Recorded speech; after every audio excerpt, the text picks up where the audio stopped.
ॐ अज्ञानतिमिरान्धस्य ज्ञानञ्जनशलाकया चक्षुरुन्मिलितं येन तस्मै श्रीगुरुवे नमः।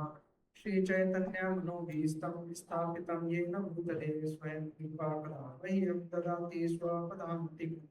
वन्देऽहं श्रीगुरु श्रीयुतापतिकमलं श्रीगुरुवैष्णवांश्च श्रीरूपं साग्रजातां सहगं रघुनाथामृतं तं सजीवम् साद्वैतं सावधूतं परिजना सहितं कृष्ण चैतन्य देवं श्री राधा कृष्ण पादां सहगन ललिता श्री विशाखावितांश्च नमः ओम विष्णुपादाय कृष्ण प्रेष्ठाय भूतले श्रीमते भक्ति वेदांत स्वामी नामिने नमस्ते सारस्वते देवे गौरवाणी प्रचारिणे निर्विशेष शून्यवादी पाश्चात्य देश तारिणे नमो महावदान्याय कृष्ण प्रेम प्रदायते कृष्णाय कृष्ण चैतन्य नामिने गौतम नमः।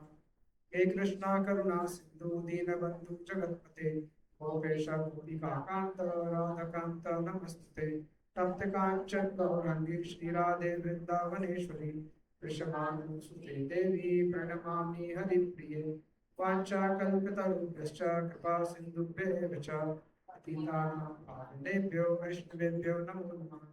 जय श्री कृष्ण चैतन्य प्रभु नित्यानंद श्री अद्वैत गदाधर श्रीवासादि गौर भक्त वृंद हरे कृष्णा कृष्ण कृष्ण हरे हरे हरे राम राम राम हरे हरे मूकं करोति वाचालं पङ्गुं लङ्घयते गिरिं यत्कृपातमहं वन्दे श्रीगुरुदीनतारिणं परमानन्दमाधवं Sri Chaitanya ईश्वरम्। So welcome back to everyone in the class. Again on Sunday. It's difficult to come every Sunday, I know. So thank you each one of you because you are continuing here. Okay? तो आ रहे हो ये अच्छी बात है। So हम लोग कौन से चैप्टर में हैं? सेकंड चैप्टर में, Bhagavad Gita chapter 2. And this is contents of Gita summarised, यानी भगवद गीता का सार। एंड हम लोग जो बुक पढ़ रहे हैं, फॉलो कर रहे हैं, that is based on his teachings, his divine grace, इसी भक्तिवेदांत स्वामी श्रील प्रभुपाद की। ओके, सो अभी हम लोग कौन सा वर्स किया था? हमने कौन सा श्लोक किया था लास्ट टाइम? 2.17। Okay, perfect. तो ये ऐसा सेक्शन है जहाँ पे भगवान सोल के बारे में बता रहे हैं कि सोल क्या होती है, राइट? यानी कि आप हो कौन? Who are you? आप बॉडी नहीं हो, आप सोल हो, है ना? तो पिछली बार हमने वर्स किया था और आप मेरे बाद रीड कर सकते हो। अविनाशी तो तत् विद्धि येन सर्वम इदं ततम् विनाशम अव्ययस्यस्य न कश्चित् कर्तुम् अर्हति। राइट, यहाँ पे सर्वम का मतलब क्या था? Anybody remembers? Whole body. Anybody else? आप लास्ट क्लास में आए थे, सुना था आपने पूरा? सर्वम का मतलब क्या है?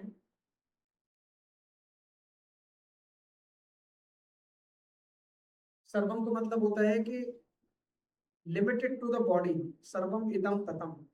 यानी कि हमारे पास जो कॉन्शियसनेस है ना, जो हमारी चेतना है ना, वो लिमिटेड है, लिमिटेड टू अवर बॉडी। दूसरे के बॉडी में नहीं जान सकते कि क्या चल रहा है, वेरी डिफिकल्ट।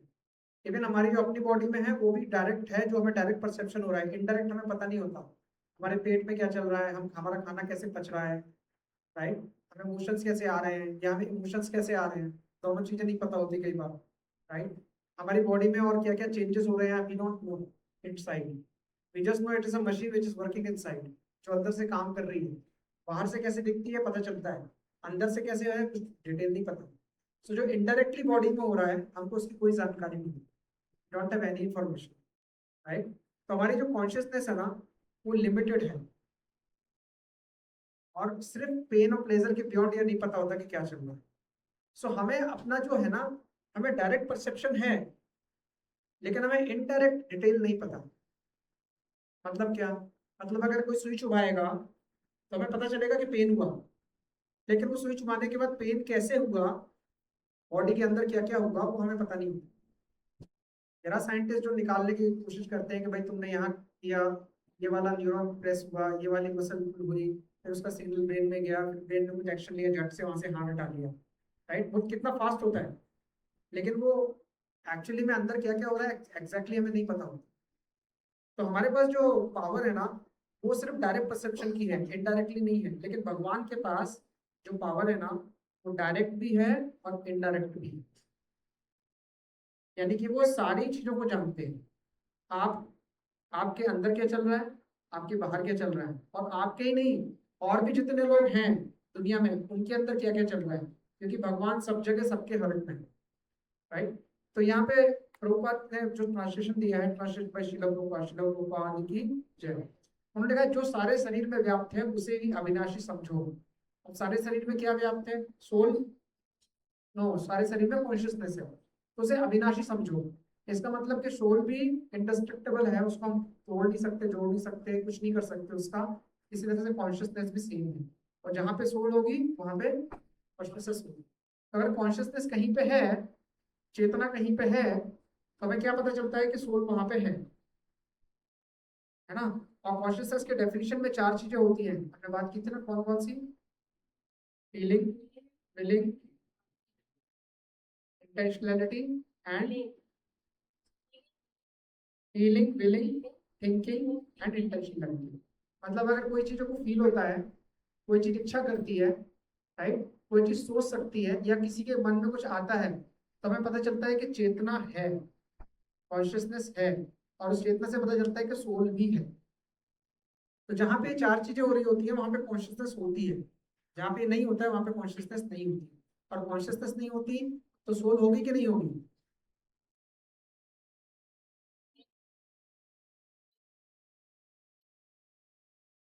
हो भी सकती है ना, अगर कॉन्शियसनेस नहीं है तो सोल हो भी सकती है। हो सकता है कि कॉन्शियसनेस कवर्ड हो, अगर पूरी बॉडी में एनेस्थीसिया है और डॉक्टर हिला के देखेगा तो उसको लगेगा ये तो मर गया, क्योंकि इज नॉट रिस्पॉन्डिंग। लेकिन सोल तब भी हो सकती है। लेकिन नॉर्मल सर्कमस्टेंसेस में जब किसी को एनेस्थीसिया नहीं दिया है, अगर ऐसी चार चीजें इसमें नहीं हो रही हैं, तो उसमें चेतना नहीं है, और चेतना नहीं है तो सोल भी उस बॉडी में नहीं है। राइट, क्लियर है। तो वैसे अब आप क्वेश्चन कर सकते हो कि अगर सन की सनलाइट होती है तो सोल की सोल साइन होती है, और सोल साइन को हम कॉन्शियसनेस बोल सकते हैं। तो अगर सन यहाँ पे नहीं है रात में, तो क्या सनसाइन नहीं है।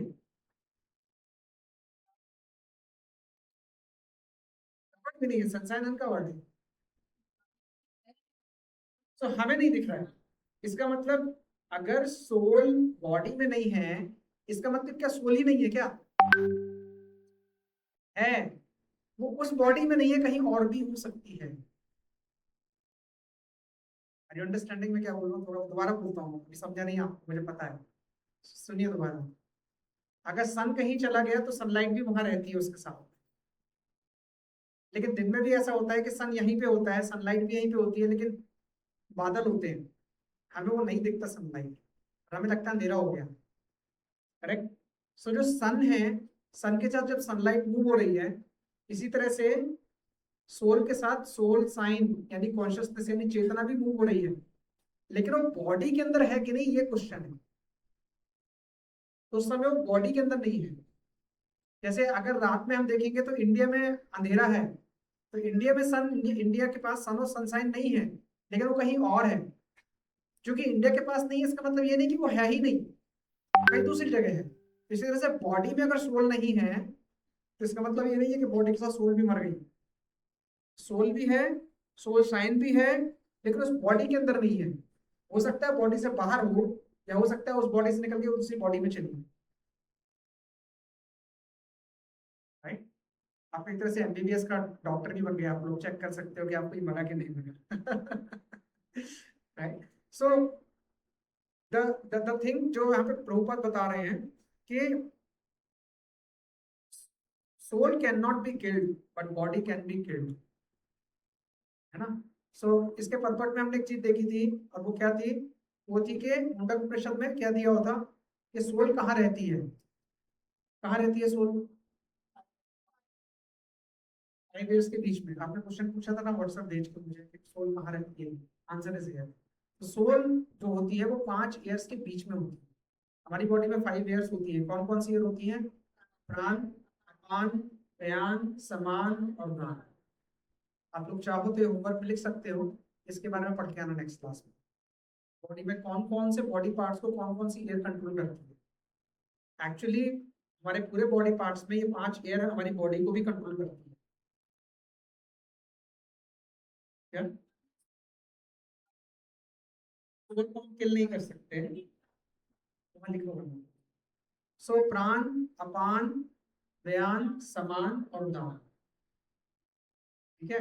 आप आयुर्वेद डॉक्टर के पास जाओगे ना, तो वो आपके सबसे पहले चेक, उनके चेकिंग कैसे होती है, वो नाड़ी देखते हैं। नाड़ी क्यों देखते हैं? तो नाड़ी से कैसे पूरी बॉडी पता चल जाती है? क्योंकि नाड़ी में जो ब्लड होता है, जो ब्लड होता है वो फ्लो होता है, उस फ्लो में एक प्रेशर होता है जो एयर का प्रेशर होता है, और जो एयर का प्रेशर होता है वो उस एयर के प्रेशर से आपकी बीमारी बता देते हैं कि इन 5 एयर्स में से कौन सी एयर आपकी ऊपर नीचे है। और जो एयर आपकी, जिसका डिसबैलेंस होता है, उसकी वजह से कोई स्पेसिफिक बीमारियां होती हैं, और उस बीमारी का कुछ स्पेसिफिक इलाज होता है, वो वही करते हैं और उसको खत्म करते हैं। ये तो अभी के आयुर्वेद डॉक्टर करते हैं। पहले के जो डॉक्टर थे, वैद्य होते थे ना, अगर आप उनके रूम में जाओगे ना, तो the moment you enter into the room, आप रूम में घुसते थे ना, तो आपकी बीमारी बता देते थे आपको ये बीमारी है।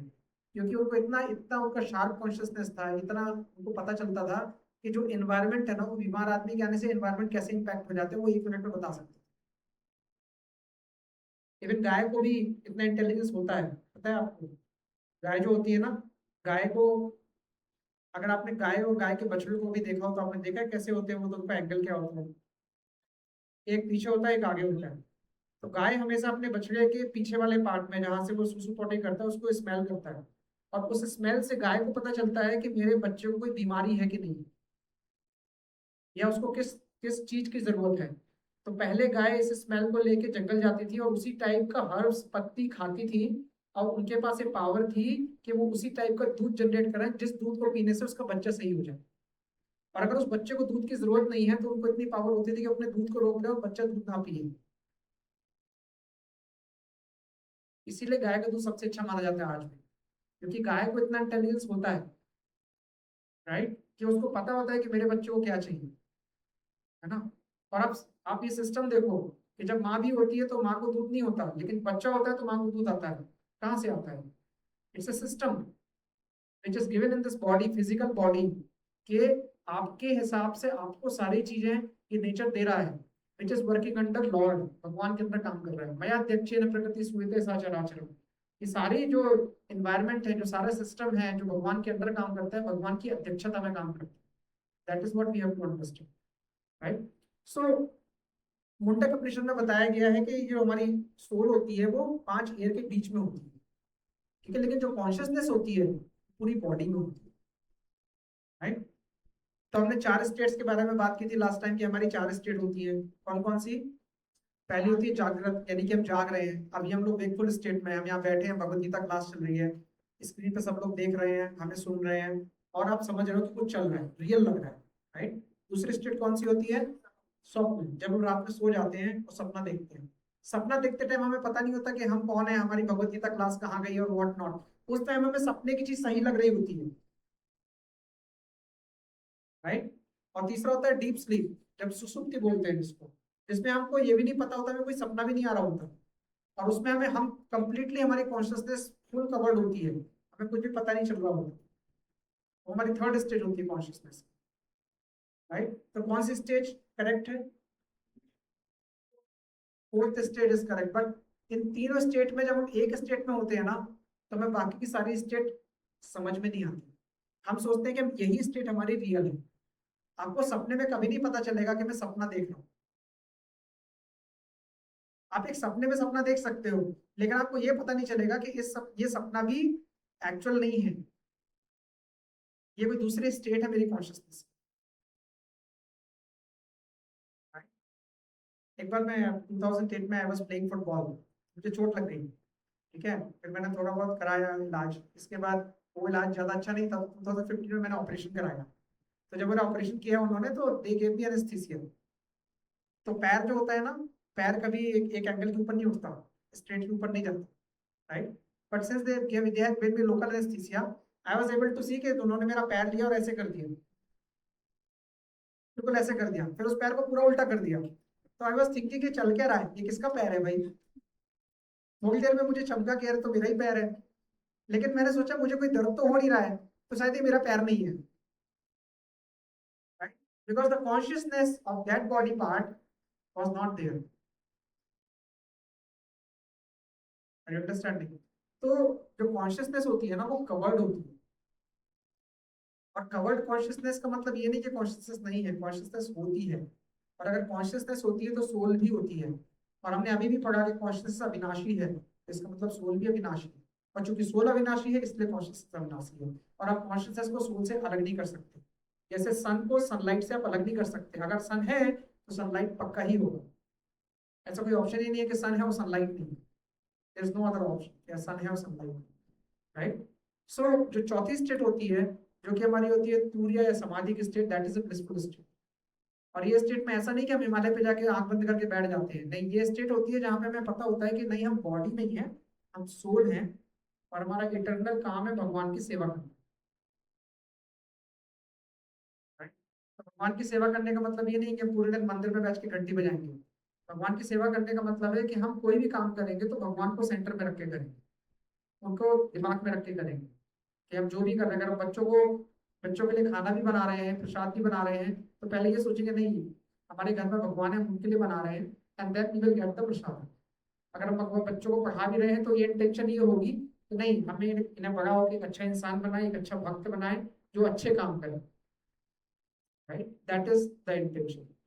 ठीक है, एनी क्वेश्चंस, एनी डाउट्स?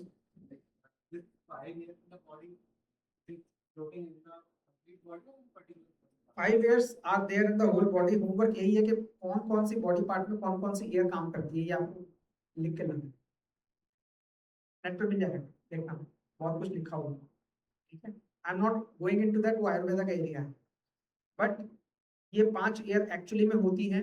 आपको जो टकार आती है वो भी एक एयर की वजह से आती है, आपका जो खाना पचता है उसमें भी 2-3 एयर का मिक्सचर होता है, आपका जो ब्लड पूरी बॉडी में जा रहा होता है वो भी पांचों एयर में से एक एयर करती है, क्योंकि बिना एयर के कुछ नहीं हो सकता। आपने सुना होगा ना जब कोई मरता है तो क्या कहते हैं, इसके प्राण,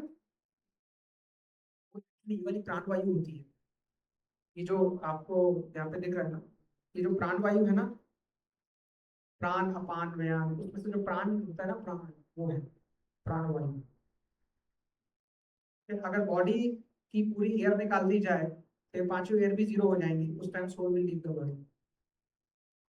कहते हैं ना आदमी मर गया, कैसे मर गया, स्मोक से मर गया, ब्रीथ नहीं कर पाया, क्योंकि 5 years इंपॉर्टेंट है।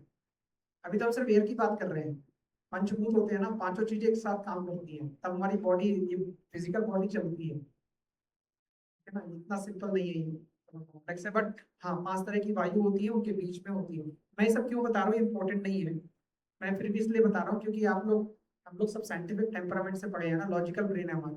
तो क्वेश्चन पूछोगे भाई सोल है तो कहाँ है दिखाओ, कितनी बड़ी है बताओ, कहाँ रहती है दिखाओ, मुझे उससे घर का एड्रेस दे दो, मुझे मिलने जाना है। तो ये सारे क्वेश्चन आएंगे, इसलिए मैं पहले से बता रहा हूँ शास्त्र क्या बोलते हैं इसके बारे में।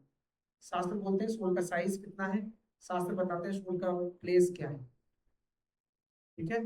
And this is in every जीवन, एवरी जीवन, ठीक है ना। What is the soul of size of the soul,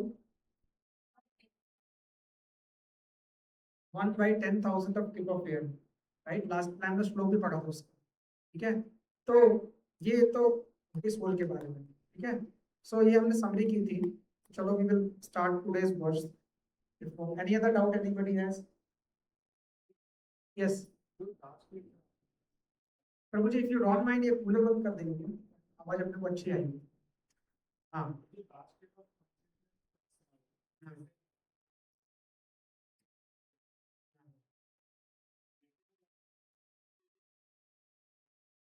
सारी एक्टिविटी आप गॉड सेंट्रिक कर सकते हो, आप मुझे कोई भी एक्टिविटी बताओ जो गॉड सेंट्रिक नहीं है। आप ऑफिस में क्यों काम करते हो, माइक पे बोलिए ना, हाँ बोलिए। आप ऑफिस में क्यों काम करते हो, या हम क्यों काम करते हैं ऑफिस में, family, right. And why do we sustain our family, we have to think कि हम ऑफिस में काम क्यों करते हैं, पैसे कमाने के लिए।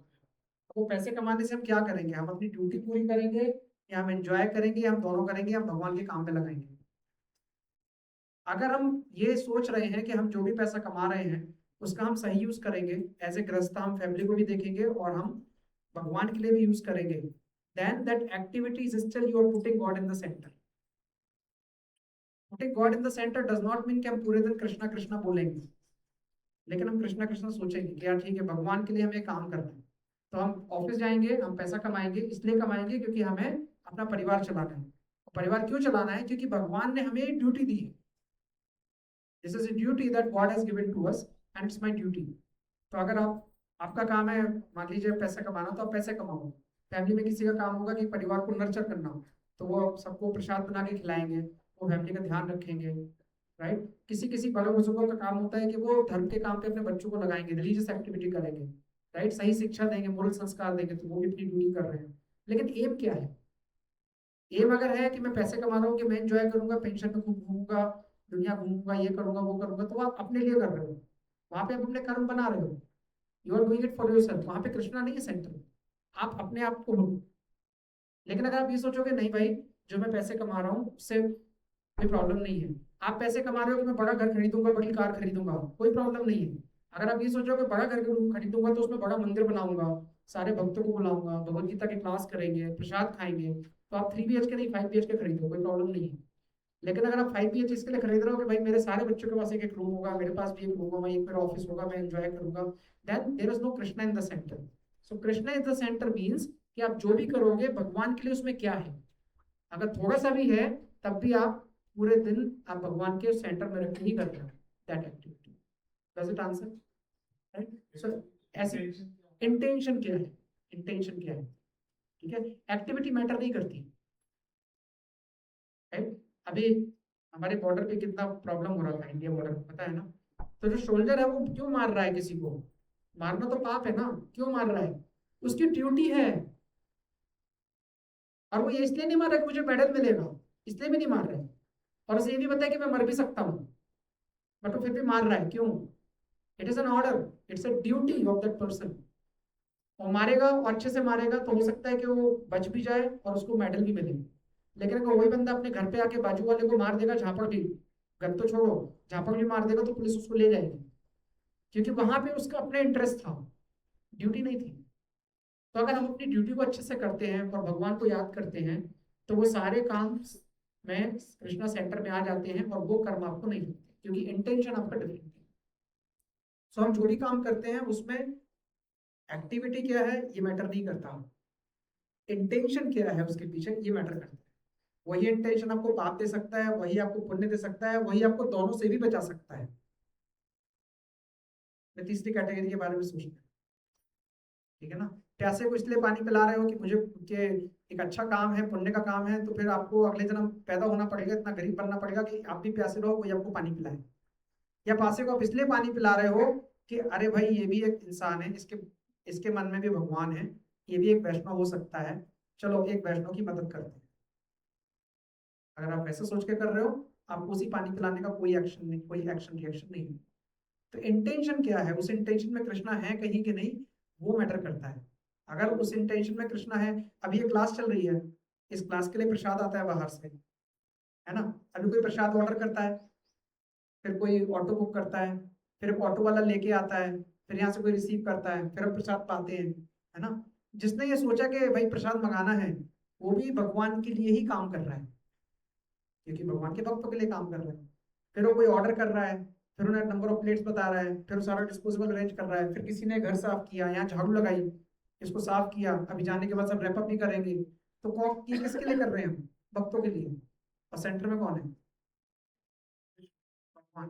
तो कोई भी एक्टिविटी करते हो ना, अगर भगवान उसके सेंटर में, अभी हमने समर कैंप किया था, ठीक है, समर कैंप में हमने बच्चों को बहुत अच्छी अच्छी चीजें सिखाई, राइट। एक किसी के मन में ये भी आ सकता है कि यार हमने किसी के बच्चों का ठेका थोड़ी रखा है, थोड़ा सिखाएंगे भेज देंगे। और किसी को ये भी लग सकता है नहीं, इसको बेस्ट पॉसिबल एजुकेशन देंगे हम। क्यों? क्योंकि ये कृष्णा ने अपॉर्चुनिटी दी है मुझे। अगर आप ऐसे सोच के कर रहे हो, आप वो एक्टिविटी कर रहे हो, इट्स अ डिवोशनल सर्विस। तो ये सारी चीज आप डिवोशनल सर्विस में कन्वर्ट कर सकते हो। अभी प्रभुपाद तो यहाँ तक कहते हैं कि जब आप सोते हो ना, तब भी आप उसको सतोगुण में कन्वर्ट कर सकते हो। So it is possible. It is quite possible. Does it answer? हाँ बोलिए.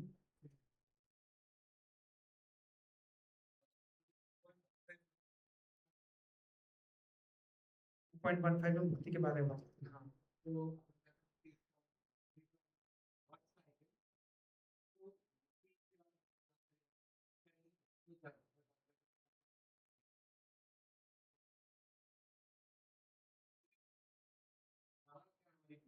आपकी रियल ड्यूटी क्या है? सोल की रियल ड्यूटी क्या है? थोड़ा रिवीजन करते हैं. सोल का धर्म क्या है? Anybody else? हमने सब किया है डिवाइस में. आप रिवाइज नहीं कर रहे, लिख रहे हैं लेकिन पढ़ नहीं रहे. हाँ, सेवा. सोल का काम होता है सेवा करना. आपको पता है जो इस क्लास में नहीं आते हैं वो भी यही काम कर रहे होते हैं. लोगों ने ये नहीं पता होता कि इसकी ड्यूटी ये है. आप देखो ना, कोई भी घर में जो जितने लोग भी रहते हैं वो अपने घर की सेवा कर रहे होते हैं. ऑफिस जाते हैं तो अपने बॉस की सेवा कर रहे होते हैं. ठीक है. या अगर बूढ़े हो गए होते हैं तो अपने बच्चों की, नाती पुतों की सेवा कर रहे होते हैं, या अपने वाइफ की, हस्बैंड की, किसी ना किसी कर रहे होते हैं. घर में कोई नहीं होता है तो लोग एक कुत्ता भी ले आते हैं कि यार इसकी सेवा करना. बहुत पैसा हो जाता है, कहते हैं हम किसी की सेवा नहीं करेंगे, हम तो बहुत बड़े आदमी हैं, तो भी वो किसी ना किसी की सेवा कर रहे होते हैं इनडायरेक्टली डायरेक्टली. क्योंकि हम सेवा करे बिना रह ही नहीं सकते. सेवा तो सर्विस. प्रॉब्लम क्या है कि जब हम ये सोचते हैं कि हम बॉडी हैं तो हम दूसरों की सेवा करते हैं आसपास वालों की. लेकिन जब हम समझते हैं कि हम सोल हैं तो हम भगवान की सेवा करते हैं. ठीक है. अब आप बोलोगे भाई अगर हम भगवान की सेवा करेंगे तो ये सब कौन लोग बैठे हैं? ये भी वैष्णव है. तो इनकी से भगवान चाहते हैं कि पहले आप वैष्णव की सेवा करो, फिर गुरु की सेवा करो, फिर मेरी सेवा करो.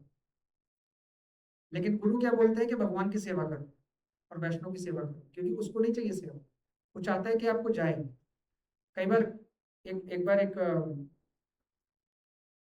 एक बहुत फ्रस्ट्रेटेड पर्सन एक अपने गुरु के पास गया और बोलता है कि I think you are between me and God. Then Guru did not say anything. And in the night he got somebody talking that Guru is not between you and him. Guru is not the person who is between you and him. Guru is making all those distances that is between you and him. That's the difference. Right?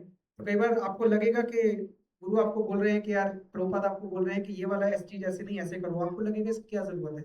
एक बार प्रभुपाद के पास वृंदावन में, वो वृंदावन गए और वृंदावन जा रहे थे तो उनके एक, आई फॉरगॉट द नेम, एक डिसाइपल थे यूएस के. ठीक है. और उनके साथ जा रहे थे. तो ही वाज ये both way going in a car. तो कार में जाते जाते प्रभुपाद कुछ सोच रहे थे और ये अपने उनको प्रभुपाद को देख रहे थे. तो मैंने कहा प्रभुपाद वृंदावन जा रहे हैं तो सोच रहे होंगे राधा मदन में कैसे होंगे, उनकी सेवा कैसे करेंगे, ये क्या होगा वो क्या होगा. तो वो उतरे तो डिसाइपल ने पूछ लिया, उसको रहा नहीं गया. Prabhupada what are you thinking? US के थे. So what are you thinking? Prabhupada बोले आई एम थिंकिंग के ये मंदिर बनाने के लिए ईंट कहाँ से आएगा.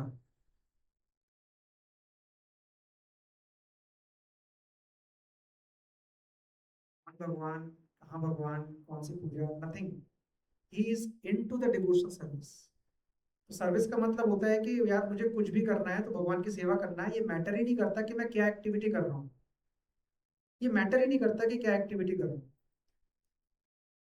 हमारा सेंटर बना है, उसमें टॉयलेट है, वो टॉयलेट की सीट टूट गई है. कल मैं किसी से बात कर रहा था तो बोलता है प्रभु जी वो हो जाएगा. मैंने कहा कौन आएगा? प्रभु जी अब छोड़ दो, हो जाएगा. ठीक है ना. अभी नहीं, कल मतलब 1-2 हफ्ते पहले, अभी फिर से टूट गई है तो अब हो जाएगा. मैंने कहा कैसे हो जाएगा प्रभु जी, कोई है? अभी तो कोई क्लीनिक के लिए भी नहीं बोला. नहीं प्रभु जी हो जाएगा. And next day I went, it was done. And I asked him किसने किया? प्रभु जी मैं तो था ही नहीं यहाँ पे, मैं तो बाहर था सिटी से. And third person listen this and nobody knew who did that. I did not want to identify, but I knew कि I told to someone to do request कि भाई give me one person. Some third person listened it, and both of us out of way, and third person got it done. It again broke yesterday. I know. The point is this कि हम लोगों को जो सेवा करनी है ना, वो इसलिए करनी है कि भाई कृष्णा का है, अपने लिए नहीं है. जब आप भगवान के बारे में, दूसरों के बारे में सोचोगे ना, you are already taken care. आपके अपने आप अपने काम हो जाएंगे, उसको टेंशन लेनी चाहिए. और नहीं भी होंगे ना तो डजंट मैटर, बिकॉज हम सब सोल हैं, बॉडी है ही नहीं. ये नॉट दिस बॉडी. ये बॉडी तो जल जाने वाली है. किसी को भरोसा नहीं है तो जाके शमशान में जाके देख सकता है। एंड उसको शमशान वैराग्य बोलते हैं। शमशान वैराग्य मालूम है ना क्या होता है? नहीं पता? शमशान वैराग्य होता है कि जब कोई मर जाता है तो उसको बॉडी में जब ले जाते हैं तो क्या बोलते हैं? राम नाम सत्य है। तो बोलते बोलते क्या करते हैं, उसको जला देते हैं। और जलाने के टाइम पे आप खड़े हो जाओ किसी के पास में तो बोलेगा बहुत अच्छे इंसान थे, क्या रखा है इस दुनिया में, सब बेकार है, इतना किया कुछ नहीं हुआ, कुछ भी लेके नहीं गए, सारा उतार लिया इनका, है ना? They will talk everything. इसके बाद देखेंगे व्यू कितना देर चलेगा, मुझे जाना है, घर आएंगे सब भूल जाएंगे। वो तो मर गया, ये नहीं लगेगा मैं भी मरूंगा। वो मर गया, वो तो मरने वाली स्टेज थी, उसने तो एक्सीडेंट, ऐसे गाड़ी चला रहा था, एक्सीडेंट होना ही था, वो तो मरेगा। फिर बहुत एज हो गई थी तो शहर चले गए, दर्द होगा तो उनको, मर गए तो अच्छा था। They will talk everything and they will talk very ज्ञान की बातें ऑल्सो, बहुत ज्ञान की बातें करेंगे। हिरण्यकश्यप का एक भाई था, जब वो भाई मर गया तो हिरण्यकश्यप की मदर बहुत रो रही थी। तो हिरण्यकश्यप ने 7th कैंटो में जाके देखिए आप, इतनी बढ़िया बढ़िया बातें बोली कि रो मत माँ, ये शरीर है, ये आत्मा है, हम शरीर नहीं है। एवरी सिंगल ज्ञान जो उसने दिया अपनी माँ को, वो वही ज्ञान है जो इस चैप्टर में मैं बता रहा हूँ, जो लिखा हुआ है वो डिफरेंट नहीं था। डिफरेंस क्या था पता है? उसको पता था कि मैं सोल हूँ, ये शरीर फिक्स नहीं है, लेकिन प्रॉब्लम पता है क्या था? नहीं, उसको ये भी नहीं पता था मैं भगवान नहीं हूँ। प्रॉब्लम ये था कि सब थ्योरेटिकल था उसके, प्रैक्टिकल नहीं था। हमारे लिए भी थ्योरेटिकल है, बहुत अच्छी अच्छी बातें सुन लेते हैं, 1 घंटे के बाद सब जीरो हो जाता है। जब गुस्सा आता है तो हम भूल जाते हैं, जब प्रॉब्लम होती है तो हम भूल जाते हैं, जब टेंशन होती है तो हमें याद नहीं आता। लेकिन इट्स ओके, हम सब सोल हैं, हमें समझना पड़ेगा। तभी तो हम कहते हैं चैंटिंग करो, अभी आपके एज है, अच्छा टाइम है, अच्छा टाइम चल रहा हो तो चैंटिंग कर लेनी चाहिए। जब आपको शरीर में तकलीफ होगी, तबीयत खराब होगी, कोई आसपास बहुत बड़ी प्रॉब्लम आ जाएगी, फिर चैंटिंग नहीं होने वाली आपसे, आपके हाथ नहीं उठेंगे, बुरा बुरे हो जाओगे, फिर नहीं होगा आपसे। इसलिए अभी समय है। जब अच्छा टाइम होता है तो सब हो जाता है, लेकिन जब खराब टाइम आता है ना, फिर कोई कुछ नहीं कर पाता है। इसलिए अच्छे टाइम में ये सब चीजें कर लेनी चाहिए ताकि खराब टाइम के लिए प्रिपेयर रहो। ठीक है? Okay, so does it answer your question तो मुझे, राइट? सो आगे चलते हैं, आज का वर्स करते हैं, and you can repeat after me. अंतवंता इमे देहा, सबको बोलना है, अंतवंता इमे देहा नित्ययुक्ता शरीरिणः अनासिनो अप्रेमे यस्य तस्मात् युद्धस्य भारत। अंत्यवंता इमे देहा नित्ययुक्ता शरीरिणः नासिनो अप्रेमे यस्य तस्मात् युद्धस्य Bharat. Any Prabhuji want to say?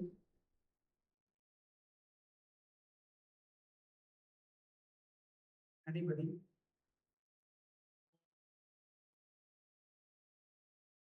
अंतवंता इमे देहा नित्य नित्ययुक्ता शरीरिणः अनासिनो प्रेम यस्य तस्मात् युद्धस्व Bharat. Any Mataji's? Any Mataji's? अंत्यवंता इमे देहा नित्ययुक्ता शरीरिणः अनासिनो प्रेम यस्य तस्मात् युद्धस्व भारत। Thank you. अंतवंता, अंतवंता का मतलब जिसका अंत होता है, पेरिशेबल आइटम। घर में लाते हैं ना सब्जियां, 3 दिन ही चलती हैं, चाहे फ्रिज में रख लो तो 5 दिन चलेगी, फिर वो खराब हो जाएगी, दैट इज पेरिशेबल आइटम, अंतवंता। इमे, ऑल दिस, देहा, देह मत शरीर, देह। नित्यस्य, नित्यस मीन्स जो हमेशा रहता है, नित्य रहता है ना? उक्ता, उक्ता माना बोला, शरीर ना मतलब द एम्बॉडीड सोल, शरीर, एम्बॉडीड सोल।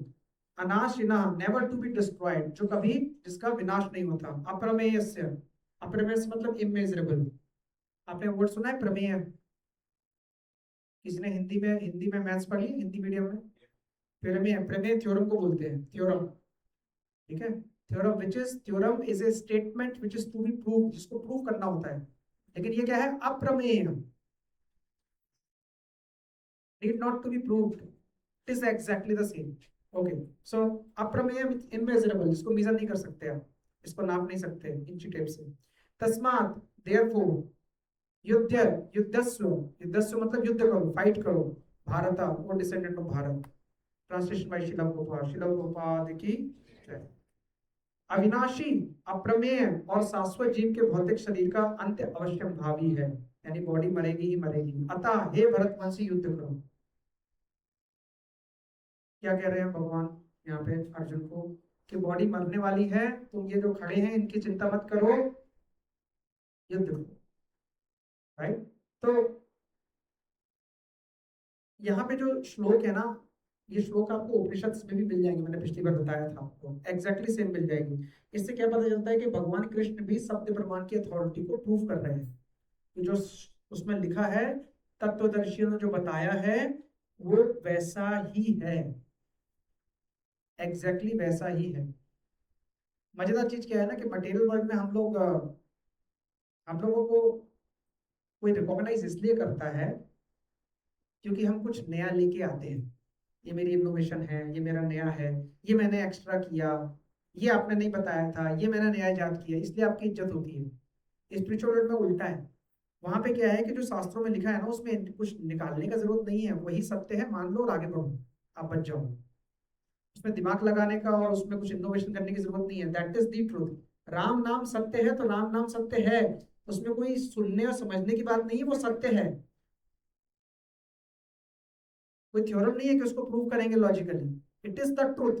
आप उसको एक्सपीरियंस भी कर सकते हो, अनुभव भी कर सकते हो उसका। ठीक है, सो ये कठोपनिषद में भी आपको मिलता है।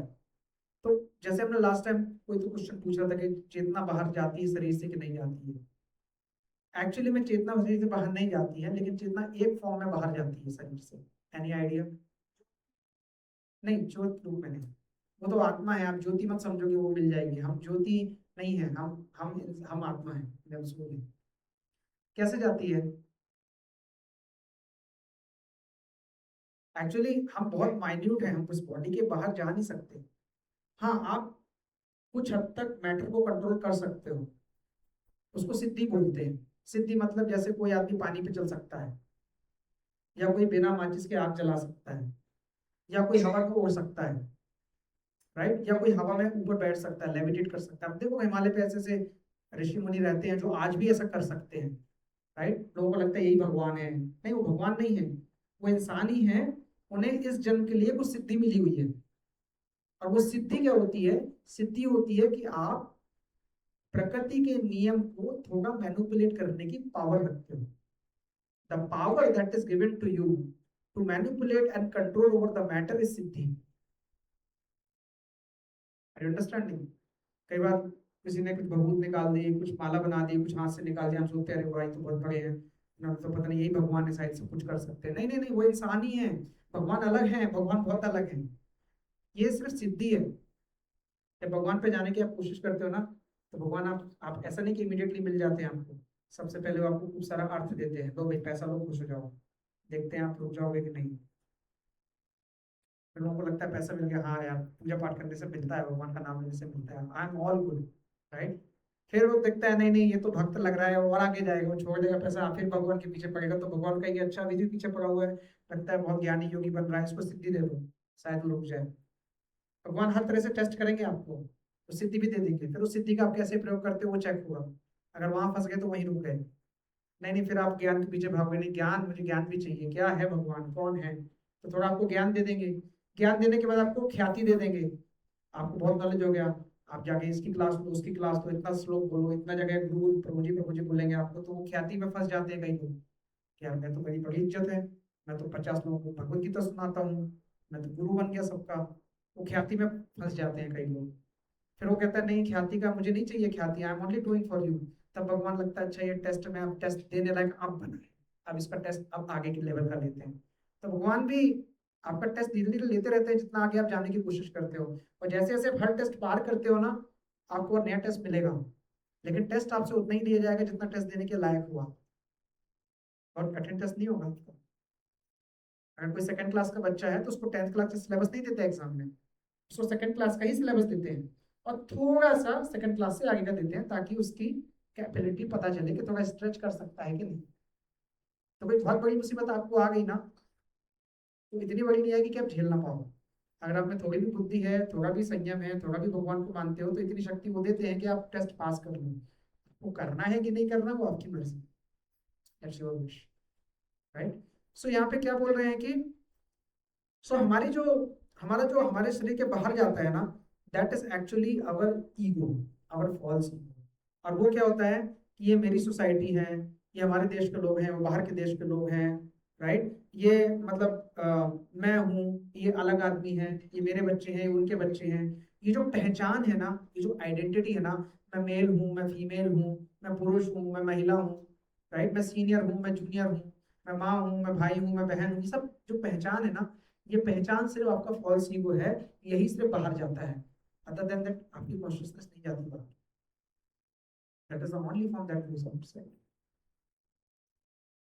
ओके, सो हमें समझना पड़ेगा कि हम किस चीज में हैं, राइट। सो हम भी मैटर को कंट्रोल करते हैं, लेकिन एक लेवल तक। अगर मैं अपना हाथ चलाऊं यहाँ से कुछ सामान उठा के तो हवा निकलेगी, I am controlling the air but to a limited level. जो पूरी दुनिया में एयर चल रही है उसका कंट्रोल नहीं है मेरे पास। So we can control the matter, but in a limited fashion, not beyond it, right? So chapter Bhagavad Gita के चैप्टर 13 में 13.23 में श्लोक आएगा, उत्कृष्टा अनुमंता च भर्ता भोक्ता महेश्वरा। यानी कि जो भगवान है वो उत्कृष्टा भी हैं, अनुमंता भी हैं। He is just observing us.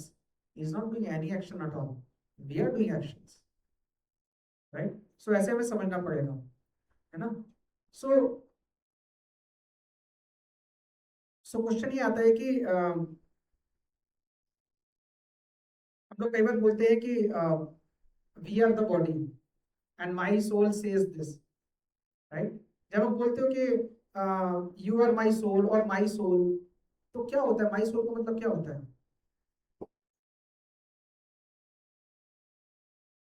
Soul अलग है, कॉन्शियसनेस अलग है, सेम नहीं है। जब कोई कहता है माई सोल तो क्या मतलब है? क्वेश्चन है ये बॉडी है किसकी?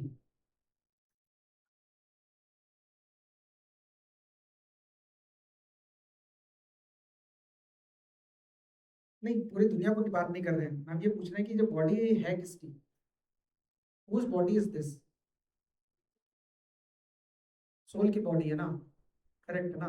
तो जब हम कहते हैं कि we are a body and we have a soul, तो वी कौन होता है? तो फिर वी हैव ए सोल तो गलत स्टेटमेंट हो गया। मैं तो आपको आपकी बातों में फंसा रहा हूँ। फिर से बोलता हूँ, we have a body and we have a soul, is that a correct statement at all? ये सही लाइन है कि नहीं है? चलो ठीक है, एक एक लाइन पूछते हैं। We have a body, is that a correct line? ठीक है, आई हैव ए बॉडी, ठीक है, is this a correct line? And I have a soul, if I have a soul then who is that I? Ego. अरे ego तो material है भाई। अगर आप बोल रहे हो कि my soul has a body, तो वो माई कौन है सोल में से? I am soul and this is my body, still make sense. But I have my soul और this is my soul, what is that my? My हो ही नहीं, आप ही सोल हो। अब मैं आपको थोड़ी जगलरी में फंसा रहा हूँ, बट मैं आपको समझाने की कोशिश कर रहा हूँ कि मेरी सोल जैसी कोई चीज नहीं होती, मैं ही सोल होता हूँ। समझ रहे हो, राइट। तो ये जो कहते हैं ना कि my soul, this is a illusion, क्योंकि हम रियलाइज नहीं करते कि I am the soul and I have this body. So actually I am the soul and I have this body is a correct understanding. लेकिन लोग क्या समझते हैं, I have my body and I have my soul. भाई वो आई कौन है तीसरा पर्सन, ये नहीं समझते। ठीक है, तो समझने वाली बात ये है कि there is nothing like my soul, real thing is I am the soul my self and this soul has the body. तो जो बॉडी बिलोंग करती है वो सोल को बिलोंग करती है। Okay got it. Now question आता है कि how do we get this body, ये बॉडी मिलती कैसे है हमको? बेस्ड ऑन आवर कर्मास ये बॉडी ट्रैवल कर रही है तो हमारे कर्म के हिसाब से मिलती है। अगर हमारे पास ज्यादा पैसे हैं तो हम बड़े होटल में जाते हैं, बड़े कॉम्प्लेक्स में जाते हैं, अच्छे महंगे कपड़े खरीदते हैं, राइट। अगर हमारे पास कम पैसे हैं, हम गरीब हैं, तो हम कोई छोटी दुकान में जाएंगे या फटे पुराने कपड़े पहनेंगे नहीं होंगे। इसी तरह से हमारे कर्म अच्छे होंगे तो हमें अच्छी बॉडी मिलेगी, अगर हमारे कर्म अच्छे नहीं होंगे तो हमें निम्न स्तर की बॉडी मिलेगी। तो सब कुछ किस पे डिपेंड करता है? कर्मा पे। So karma is the price you pay for to get this body. But who is the owner of that prize? Because the body belongs to soul. So karma is the price that you pay, and soul gets that body. That is what we have to understand, right? And अगर हमें body पाना भी है ना तो हमें धर्म करना पड़ता है, थोड़ा तो करना ही पड़ता है। There is no way, there is no other way. Just like जैसे हमने बताया, राइट। सो ये वर्ड्स अर्जुन को कैसे कृष्ण बता रहे हैं, अर्जुन क्या समझाने की, सॉरी, कृष्ण अर्जुन को क्या समझाने की कोशिश कर रहे हैं? इस वर्ष में कृष्ण क्या बताने की कोशिश कर रहे हैं अर्जुन को? इस श्लोक में क्या बोलने की कोशिश कर रहे हैं? नहीं idea? Go ahead and fight. वैसे भी बॉडी तो मर जाने वाली है, तो तुम बॉडी के लिए टेंशन मत लो, तुम्हारे गुरु हैं, तुम्हारे भाई हैं, तुम गो एहेड एंड फाइट, राइट। ये समझाने की कोशिश कर रहे हैं, क्योंकि सोल एनीवे कभी डिस्टर्ब होने वाली नहीं है, कभी मरने वाली नहीं है, राइट। सो हमें ये चीज बहुत अच्छे से समझ लेनी पड़ेगी कि भगवान क्यों ये रूट नॉलेज दे रहे हैं। क्योंकि अर्जुन अभी भी बॉडीली लेवल पे सोच रहा है, मेरे पितामह, मेरे द्रोणाचार्य, मेरे गुरु, मेरे भाई से निकालना है, right. So that is the thing. Now आते देहा पे। देहा का मतलब क्या होता है? बॉडी। तो संस्कृत में एक वर्ड होता है दी, डी आई दी। दी का मतलब होता है टू ग्रो। देहा का मतलब होता है विच ग्रोस। एक हमने श्लोक किया था ना, देहिनो यस्मिन् यथा देहे कौमारम यौवनम जरा। इसी चैप्टर में है 2.13। क्या बोलते हैं? 2.13 या 2.11 है, कुछ तो ऐसा है। 13 देहिनो यस्मिन् यथा देहे कौमारम यौवनम जरा तथा देहांतर प्राप्तिर धीरज तत्र न भयति। बॉडी बचपन रहेगा, फिर कौमार्य आएगा, फिर यौवन आएगा, फिर बुढ़ापा आएगा, फिर आप मर जाओगे, फिर से ये साइकिल चलेगा। लेकिन धीर धीर आदमी वही है जो इस चेंज से इम्पैक्ट नहीं होता, जैसे चेंज से फर्क नहीं पड़ता। इसीलिए ना तो मरने वाले के लिए शोक करना है, ना तो जीने वाले के लिए शोक करना है। There is no point of any lamentation at all, no point of lamentation, right. So देह का मतलब होता है कि which is characterized by growth, right? So the bodies of embodied soul which are made in a combination of element serves the purpose of experiences the effect of karma। ब्रह्मांड उपनिषद में लिखा हुआ है 4.4.5 में, और उसमें लिखा हुआ है auspicious embodiment are obtained through good actions। मतलब आपको अच्छी बॉडी चाहिए तो उसके लिए आपको अच्छे कर्म करने पड़ेंगे, ठीक है। सो क्या लिखा है, फिर से पढ़ते हैं। It is a combination of element which serves the person of experiencing the effect of कर्म। जो भी आपके कर्म है उनका जो भी एक्सपीरियंस बनेगा उसको लेने के लिए आपको दूसरी बॉडी लेनी है, and that is nothing but the body of embodied जीवा। एम्बॉडीड जीवा का मतलब होता है, जीवा मतलब सोल, एम्बॉडीड का मतलब उसके ऊपर एक कवरिंग है, body that he get. Okay, so ये चीज यहाँ पे बताई गई है। सो जैसे कि आपके पास कोई जार है और जार में आपने कुछ भर दिया, है ना। सो जब जार में आप कुछ भर देते हो तो वो जार के अंदर सामान रहता है, राइट। जार उसे बंद कर सकता है, तो सामान तो जार से बाहर नहीं निकलेगा at any point of time. तो इट इज लाइक दिस के it is characters by various compound that have an and.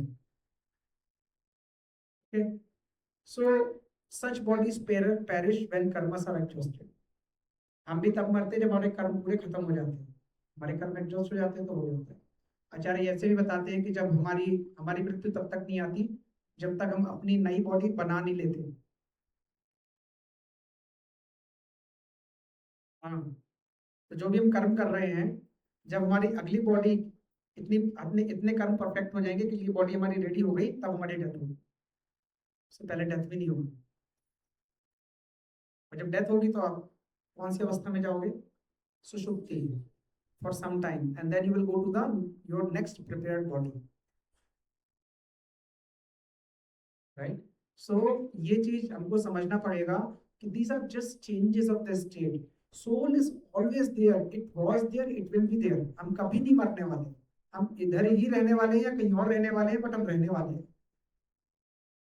हैं। यस, माइक पे बोले प्रभु जी, उसकी वॉइस देखिए। We are the soul.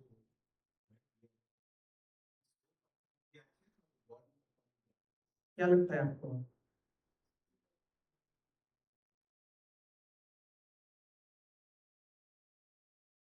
ने क्वेश्चन पूछा, किसी के पास आंसर तो दे दो। सोल तो ऑब्जर्वर है, बॉडी तो डेड मैटर है ना। क्वेश्चन बड़ा वैलिड है। Under the influence of soul body performs it. Okay, जो आप बोल रहे हो ना, हु परफॉर्म्स द एक्शन, उससे पहले हमें समझना पड़ेगा कि एक्शन का मीनिंग क्या होता है। नहीं, mind is different, action is different. Mind is only the store house of experiences which provokes you to do action, but it does not do the action. हाँ, बॉडी तो डेड मैटर है, कुछ नहीं कर सकती, मरे हुए हैं हम सब, हमारे डेड मैटर है ये। लेकिन सोल ऑब्जर्वर है, सोल कुछ करती नहीं है। Gunas are forcing you to do some action. Yes, you got it right, right. और इसमें और भी डीप साइंस है जो हम चैप्टर 3 में पढ़ेंगे। You have to wait. So to answer your question is very valid कि अगर बॉडी डेड मैटर है, बॉडी डेड है एक्चुअली में, और सोल कुछ करती नहीं है। सोल सिर्फ एक ही काम करती है, पता है क्या? नहीं, हाँ, ऑब्जर्वेशन तो करती है, एक और काम भी करती है सोल। नहीं, एक्सपीरियंस तो माइंड के पास रहता है, सोल के पास नहीं रहता है। हाँ, सोल एंजॉय करती है, लेकिन सोल एक्चुअली डिजायर करती है, बहुत सारी चीजें डिजायर करती है सोल। क्योंकि आप स्पिरिचुअल बन भी जाओगे ना तो आपकी डिजायर नहीं जाएगी। डिजायर करने की हैबिट रहती है, ये वाली इच्छा, वो वाली इच्छा, ये वाला घर, ये वाली गाड़ी, ये वाला पैसा, ये वाला एंजॉयमेंट, सब रहता है हमारे दिमाग में। लेकिन बस फर्क इतना रहता है कि जब जब आप रियल ज्ञान में होते हो ना, तो आपकी जो इच्छाएं होती हैं, डिजायर होती है ना, वो प्योरीफाइड हो जाती हैं, वो स्पिरिचुअल रहती है, मटेरियल नहीं रहती। अभी सब हम मटेरियल डिजायर करते हैं, राइट? अभी अगर हमारी जॉब में पैसे कम मिलेंगे तो हमें लगेगा ज्यादा पैसे मिल जाए, साल खत्म हो गए तो प्रमोशन हो जाए, जॉब चली गई तो जॉब मिल जाए, राइट? बच्चे का रिजल्ट अच्छा आ जाए, घर में सारा पैसा हो, राइट? स्टॉक में पैसा लगाए, बर्बाद ना हो जाए, लॉस ना हो जाए। हम सिर्फ मटेरियल ही सोचते हैं। लेकिन अगर हम उस मटेरियल को सोचते सोचते थोड़ा थोड़ा भगवान को सेंटर में रख के काम शुरू करते हैं, तो हम स्पिरिचुअल डिजायर्स भी स्टार्ट कर देते हैं, हमें पता नहीं चलता। और वो स्पिरिचुअल डिजायर हमारी मटेरियल डिजायर को कम करती है और हमें प्योरीफाई करती है, हमें सही बुद्धि देती है, जिससे हम सही काम करते हैं। लेकिन डिजायर्स नहीं जाएंगी, ये रहने वाली है, इच्छा रहने वाली है। फर्क ये है कि आपकी डिजायर स्पिरिचुअल है या मटेरियल है, डिफरेंस वही है।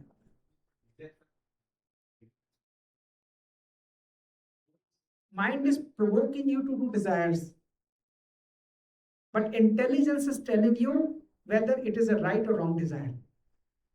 If intelligence is weak, then mind will oversee. If intelligence is strong, then intelligence will oversee. Third chapter में आएंगे, 3, 4, 5 सिर्फ कर्म के बारे में ही बात करेंगे। ये सब बहुत डीप साइंस है, कैसे काम करता है हम देखेंगे। माइंड का काम पता है क्या होता है? माइंड का काम होता है एक्सपीरियंस गेन करना। जैसे कि आपने एक समोसा खाया, अब ये बहुत अच्छा है, ठीक है, खा लिया आपने, अभी वो आपके दिमाग में एक इमेज बन गई कि this particular food item is good, ये खाना अच्छा होता है, ठीक है, हो गया। नेक्स्ट टाइम कभी भी वो चीज आपके सामने आएगी, माइंड आपको पीछे से बैकग्राउंड से मेमोरी से बताएगा, हे भाई this is good thing, you eat you will get taste because you have stored that experience with you. आपके साथ वो अनुभव आपने रख लिया है, वो सिर्फ स्टोर हाउस है और वो अनुभव को देगा। लेकिन बुद्धि अलग है, फिर बुद्धि बोलेगी हाँ भाई वो अच्छा तो है लेकिन तुम्हें गैस की प्रॉब्लम है, इसमें मसाला बहुत होता है, पेट खराब हो सकता है। लेकिन माइंड बोलेगा नहीं नहीं कुछ नहीं होता, एक बार ही तो खाना है, टेस्ट अच्छा होता है। फिर बुद्धि बोलेगी नहीं नहीं पेट खराब हो जाएगा तो 4 दिन काम नहीं कर पाओगे, दोनों आपस में लड़ाएंगे। फिर अगर बुद्धि स्ट्रांग है तो बुद्धि जीतेगी, माइंड स्ट्रांग है तो माइंड जीतेगा। फिर माइंड ये भी बोलेगा अरे कोई प्रॉब्लम नहीं है, एक काम करते हैं, बुद्धि ज्यादा तेज है ना, प्रसाद लगाते हैं और खाते हैं। प्रभु जी ने बोला था प्रसाद खा सकते हैं। Are you understanding? अगर आपकी बुद्धि उस समय ये बोलेगी कि तुम प्रसाद इसलिए लगा रहे हो क्योंकि तुम्हारे जीव को टेस्ट करना है, तो फिर बुद्धि ऊपर आएगी और बोलेगी अरे अरे अरे ये तो समोसा तुम बाहर से लाए थे ना, जिसने बनाया था उसकी इंटेंशन थी पैसे कमाना, ये प्रसाद उस इंटेंशन से बना है, इसका प्रसाद लगा सकते हैं क्योंकि हमारे जीव को टेस्ट करना है, लेकिन ये टेस्ट सही है कि नहीं। और फिर बुद्धि बोलेगी कि अगर तुम्हें सही में समोसा खाना था तो फिर भगवान के लिए बनाओ और उसका भोग लगाओ, फिर सोचो शायद मुझे मिलेगा तो अच्छा लगेगा, वो फिर भी बेटर है। देख लो कैसे लड़ रहे हैं बुद्धि, दोनों एक समोसे के लिए लड़ रहे हैं और जीतेगा कौन पता नहीं। right? फिर इसमें लड़ते रहते और सोल क्या कर रहा है, सोल आराम से बैठा हुआ है, वो बेचारा तो फंसा हुआ है, वो क्या करेगा, शरीर छोड़ के तो जा नहीं सकता। मैं चाहता हूँ इस बॉडी से तुम लोग डिसाइड कर लो जब खा लेना तो मैं आ जाऊंगा, ऐसा तो नहीं हो सकता। सो अंडरस्टैंड, जो हमारा सूक्ष्म शरीर है, मन बुद्धि अहंकार, वो बड़ा, उसने सोल को पूरा कवर करके रखा है, इतना इजी नहीं है। लेकिन आप भगवान के नाम लेते हो, सही नॉलेज लेते हो, भगवत गीता सुनते हो, भक्तों का संग करते हो, तो धीरे धीरे आपकी बुद्धि में क्लीनिंगनेस आती है, माइंड को आप समझाते हो, बुद्धि को ऊपर लेके जाते हो और चीजें सही होती है।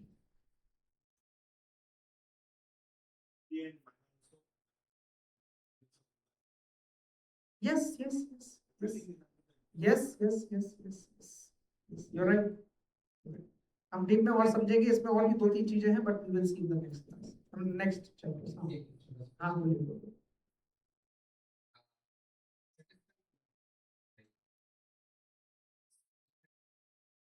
ना तो सोल सेटिस्फाई होती है ना माइंड होता है, आपकी इंद्रियां सेटिस्फाई होती हैं, योर सेंसेस, आपकी जीभ, आपकी आंख, आपकी नाक, आपका कान, आपका मुंह। ये जो जीभ है ना, इसके नीचे सब वेस्ट ही होता है, वो आपको जीभ जीभ के नीचे का टेस्ट नहीं होता कुछ भी, आप कुछ भी खा के देख लो, सिर्फ सेंस सेंस सेटिस्फाई होते हैं, उसके अलावा कुछ भी सेटिस्फाई नहीं होता, सोल सेटिस्फाई नहीं होती। हाँ,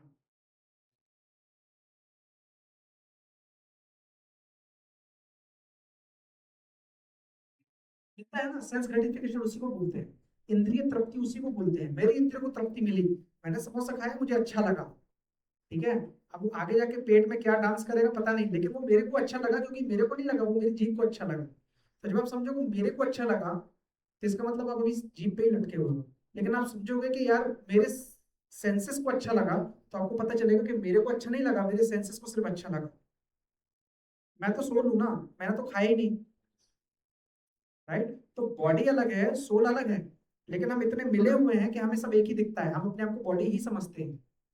लास्ट क्लास में मैंने बात किया, क्लास सेशन सुना था, लास्ट क्लास में बात की थी, 2 तरह के इग्नोरेंस होते हैं, कौन कौन से?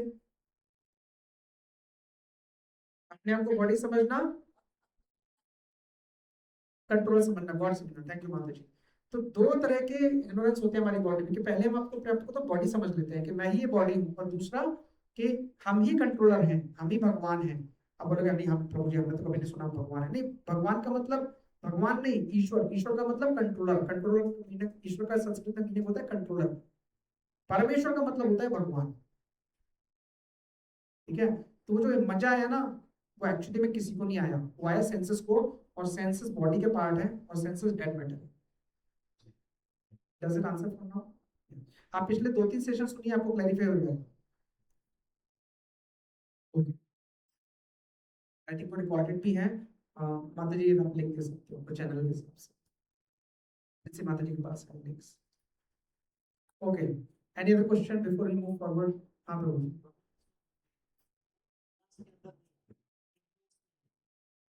प्रभु जी सोल ना प्योर है, सोल के ऊपर कोई गुण नहीं होते, लेकिन सोल के ऊपर जो माइंड बैठा है ना, इंटेलिजेंस बैठा है ना, वो गुना के इन्फ्लुएंस में रहते हैं। और जब वो उनके ऊपर से गुना हट जाएंगे ना, तो सोल और प्यूरिफाइड फील होगा।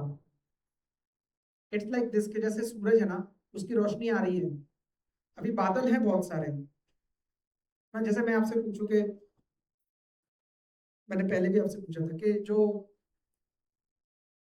जो सन है, जो धूप है, वो गर्मी सबसे ज्यादा किस टाइम लगती है दिन में? सूरज कब तब से सबसे ज्यादा गर्म होता है? किस टाइम सूरज गर्म होता है सबसे ज्यादा? 12 बजे दिन में, है ना? 12 बजे होता है कि सुबह 6 बजे होता है? नहीं, सूरज हमेशा ही बराबर से गर्म होता है। सूरज की रोशनी उतनी ही होती है सुबह 6 बजे भी, दिन में 12 बजे भी। ये आपकी बॉडी का परसेप्शन है, आपको दिन में धूप ज्यादा लगती है क्योंकि वो दूसरे एंगल से आपको लग रही है। या दिन में 12 बजे भी हो सकता है आपको धूप नहीं लगे क्योंकि बादल है बीच में, लेकिन धूप उतनी ही तेज है। सोल हमेशा उतनी ही प्योर है, सोल में उतनी ही पावर है, उतनी ही इंटेलिजेंस है, उतनी ही कॉन्शियसनेस हमेशा रहती है। लेकिन हमारी माइंड बॉडी इंटेलिजेंस एक कवर में है, इसलिए उसको ऐसा लग रहा है कि सोल तो पता ही नहीं कहाँ है। तो सोल हमेशा से ही प्योर होती है, सोल में हमेशा ही उतना पावर होता है, सच्चिदानंद होती है सोल। अब वो हमारे अंदर है, हमारी सोल, हमारी सोल नहीं, हम ही है सोल। तो हम इस दुनिया में हैं ऐसा बॉडी का प्रॉब्लम। यस, सटल बॉडी की प्रॉब्लम की वजह से, वो सटल बॉडी के पहले हमने कुछ डिजायर की थी और वो डिजायर बढ़ती चली गई और वो हम फंसते चले गए। अब वो सटल बॉडी से हम निकल नहीं पा रहे हैं। एक्चुअली सटल बॉडी भी ना इल्यूजन में है, क्योंकि अगर आपकी आपके सेंसेस, आपको पता चलेगा भाई सेंस अलग है, मैं अलग हूँ, बॉडी अलग है, ये तीनों अलग अलग चीजें हैं, तो आपको क्या होगा, आपको पता चलेगा कि सही चीज क्या है। इसका मतलब ये नहीं कि हम समोसा खाना छोड़ देंगे, हम समोसा तब भी खाएंगे, लेकिन हम पहले भगवान के बारे में सोचेंगे, यार मेरे मन हो रहा है तो हो सकता है भगवान को ही मन होगा, चलो भोग लगाते हैं पहले, भगवान को सेटिस्फाई करते हैं, फिर मिलेगा तो मिलेगा, नहीं मिलेगा तो नहीं। ठीक है ना? एक बार प्रसाद सर्व कर रहा था बहुत पहले, ठीक है, एक फंक्शन था उसमें प्रसाद सर्व कर रहा था।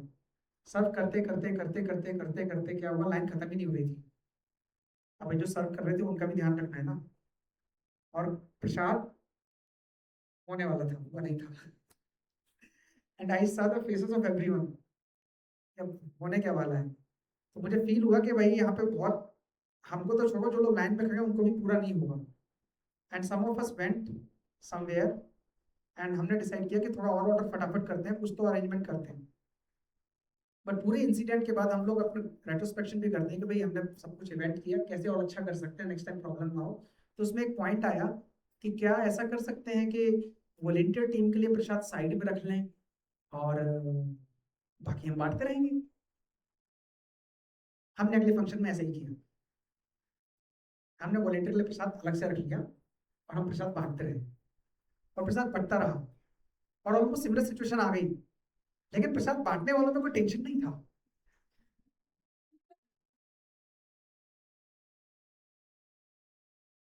क्यों नहीं था? मेरा वाला रखा है भाई, मुझे मिलेगा। लेकिन उसमें से तब भी कुछ वॉलेंटियर थे जिनको टेंशन था कि मेरा वाला तो रखा है वो ठीक है, लेकिन इनको क्या मिलेगा जो लाइन में लगे। Right, no offense to anyone, हम सब ह्यूमंस ही हैं, इंसान ही हैं। लेकिन मेरे कहने का मतलब ये है कि हम, हमारे को सिर्फ हमारी बॉडी समझते हैं, हम सोल नहीं समझते, और ये हमें मानना पड़ेगा। और जब ये मानोगे तो आप सोचोगे कि कैसे समझें, क्या करें। हम अपने इंजॉयमेंट से भी बाहर नहीं निकल पाए, हमें सिर्फ हमारा ही इंजॉयमेंट दिखता है, हमारा ही बेनिफिट दिखता है। राइट, इस क्लास में भी आते हो तो आपको आपका बेनिफिट दिखता है, तभी आते हो ना। आपको बाजू वाले का बेनिफिट अगर दिखेगा तो उसको ही पकड़ के लाओगे ना। आपको उससे मतलब नहीं होता है, आपको आपका बेनिफिट देखना है, तो आप सीधे आते हो और करते हो क्लास। आपको जब देखेगा कि मेरे बाजू वाले को भी बेनिफिट होता है तो उसको भी कन्विंस करोगे, उसको भी 4 बार बोलोगे, किसी किसी को पकड़ के लाओगे। मैं ये नहीं कह रहा कल से किसी को जबरदस्ती पकड़ के लाओ, बट मैं आपको बता रहा हूँ क्योंकि हमें सिर्फ हमारा दिखता है, और डीप है ये, इससे निकलना इतना आसान नहीं है कि हम ये समझे कि हम सोल हैं, बॉडी है ही नहीं बाबा। We are not this body at all. आपने कभी फील किया, मैंने तो किया है, कि जैसे आप कहीं जा रहे हो और एक रैंप आया, ठीक है, और आप गाड़ी में जा रहे हो और आप गाड़ी के अंदर बैठे हो और रैंप आता है और आपको लगता है गिरने वाला है, तो अपना सिर नीचे कर लेते हो, ऐसे आपके सिर पे लगेगा, आपको पता नहीं चलता कि गाड़ी है, गाड़ी पे गिरेगा तो क्या क्या होता है। मेरे के साथ हुआ ऐसा, तो मुझे तब पता चलता है कि नहीं नहीं, शायद मैं सोचता हूँ कि मैं ही ये बॉडी हूँ, ये कार भी मेरी बॉडी है, लगेगा मेरे सर पे, जबकि उस कवर है उसके ऊपर एक। दैट दैट सटल एक्सपीरियंस, जो बहुत छोटा अनुभव होता है आपका ना, उसकी वजह से आपको ऐसा फील होता है, क्योंकि हम अभी अभी अपने आप को बॉडी ही समझते हैं, हम सोल नहीं समझते। इसीलिए जब हम भगवान के नाम का जप करते हैं, उस टाइम पे अगर हम भगवान के नाम को अपने आंखों से, अपने कानों से सुनते हैं, तो भगवान हमें ये जो हमारा अंदर, जो हमारे काम क्रोध लोभ वो भरा हुआ है ना, उसको धीरे धीरे कट करते हैं। वो कट करते करते हमको क्लैरिटी आती है। लेकिन जो लोग ये नहीं करते हैं, वो कितनी भी साल यहाँ भगवत गीता क्लास में आते रहेंगे, उनको ये सब थ्योरेटिकल रहेगा, सुनने में अच्छा लगेगा, इसके बाद लाइफ में काम नहीं करेगा। Does it make sense? Does it answer to your question? Okay, so we have to understand। और ये लाइन ना बार बार यही आएगी पूरी भगवत गीता में, कई बार आएगी कि we are this, we are not this body. Hiranyakashipu ने भी यही अपनी माँ को बताया था, लेकिन वो भगवान की सत्ता को नहीं मानता था। अच्छा, जो लोग ये समझ लेते हैं ना कि हम बॉडी नहीं, हम सोल है, उतना भी कंप्लीट कंप्लीट नॉलेज नहीं है। ये तो कोई मर जाता है तो उसके कार्ड में लिखते हैं, फला फला अत्यंत दुख के साथ सूचित करना पड़ रहा है कि ये व्यक्ति मर गए, स्वर्गवासी हो गए। अरे भी आपको कैसे पता है स्वर्गवासी हो गए? हो सकता है नरक में गए हो, आपको नहीं पता, मगर लिखते क्या है, स्वर्गवासी हो गए। और उन्हें भी ये पता है कि मरने के बाद स्वर्ग जाएगा तो बॉडी नहीं जाएगी। अगर पता होता बॉडी जाएगी तो जलाएंगे क्यों? नहीं जलाएंगे ना भाई, चले जाओ बॉडी के साथ। लेकिन उन्हें पता है कि सोल जाएगी। तो उतना नॉलेज होना कि हम सोल हैं उतना भी काफी नहीं है। उसके बाद ये भी समझना पड़ेगा कि अगर हम सोल हैं तो सुपर सोल कौन है, भगवान कौन है, और अगर भगवान है तो हमसे चाहते क्या है, हमारा काम क्या है, हमारी ड्यूटी क्या है, तो हमारा रिलेशन क्या है। ये तीनों क्वेश्चन के who are we, what is soul, what is super soul, what is the relationship of ours to super soul. जब ये तीनों क्वेश्चन का नॉलेज आपको आएगा, तब वो संपूर्ण ज्ञान होगा, थियोरेटिकल। और जब उसको करोगे तब वो धीरे धीरे प्रैक्टिकल में जाएगा। ठीक है, सो ये है। चलो आगे चलते हैं। आज मैं सोच रहा 3 वर्ष के ऊपर एक ही हुआ है, अभी तक एक भी नहीं हुआ। ओके, तो एक एक वर्ड होता है अप्रमेयस्य। तो प्रमेय का मतलब क्या होता है? प्रमेय का मतलब होता है ऑब्जेक्ट ऑफ वैलिड नॉलेज, यानी कि जिसको एक और भी मीनिंग होता है which is to be proved. तो यहाँ पे भगवान क्या कहते हैं कि अप्रेमेयस्य है। अप्रेमेयस मींस इमेजरेबल, उसको मेजर नहीं कर सकते, राइट, है ना। तो मेरा क्वेश्चन ये है आप लोगों से कि क्या सोल को हम मेजर कर सकते हैं कि नहीं कर सकते?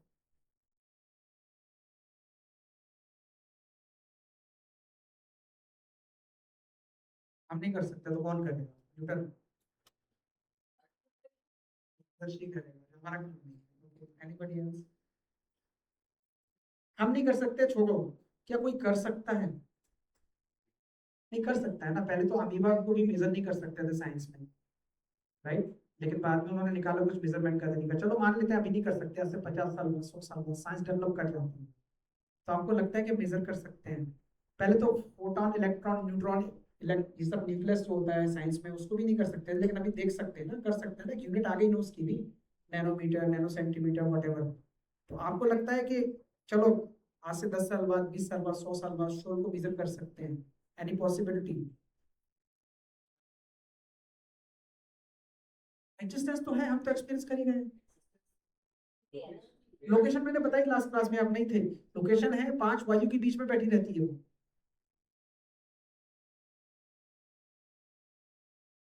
लास्ट क्लास में मैंने बताया था कि लोकेशन कहाँ है।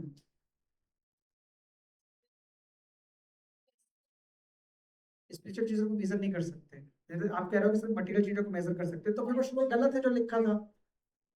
तो फिर अगर अगर वो सही है तो फिर श्लोक को मेजर करना चाहिए। भाई मैं तो आपसे बार बार वही वही चीज पूछ रहा हूँ ताकि आप सोचो कि और क्या हो सकता है। देखो ये सारे श्लोक्स कनेक्टेड हैं। अगर आप लोग कोई क्लास मिस करते हो तो आप पिछली क्लास देख लिया करो। अगर किसी ने मिस की है तो आप मुझे पिंग कर दो पर्सनली, मैं आपसे लिंक दे दूंगा, मैं रिकॉर्ड करी हुई तो मैं आपको बता दूंगा, आप सुन के आया करो लेकिन नेक्स्ट, क्योंकि आपको नहीं तो समझेगा नहीं चल क्या रहा है। तो सोल क्या लगता है आपको? नहीं कर सकते, भगवान ने भी तो बोला है। अप्रमेय से है। लेकिन पिछले सेशन में तो भगवान ने एक श्लोक भी दिखाया था, प्रभुपाद ने श्लोक बोलते हैं, तो प्रभुपाद गलत बोल रहे हैं या फिर भगवान गलत बोल रहे हैं? गुरु को बोलो या भगवान को, कौन गलत है?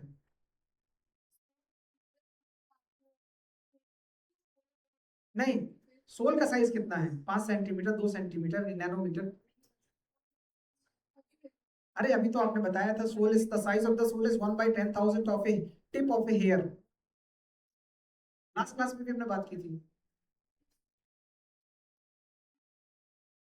नहीं, कोई चीज चेंज नहीं होता तो मेजर नहीं करते क्या? ट्रेन का डब्बा एक बार बन जाता है तो उसको मेजर करते हैं ना, वो कभी चेंज नहीं होता फिर भी करते, तो हमें मेजरमेंट तो हर चीज का करा जाता है मटेरियल वर्ल्ड में। मेजरमेंट के बिना तो कोई चीज बनती नहीं है ना, कुछ भी नहीं बनता मेजरमेंट के बिना।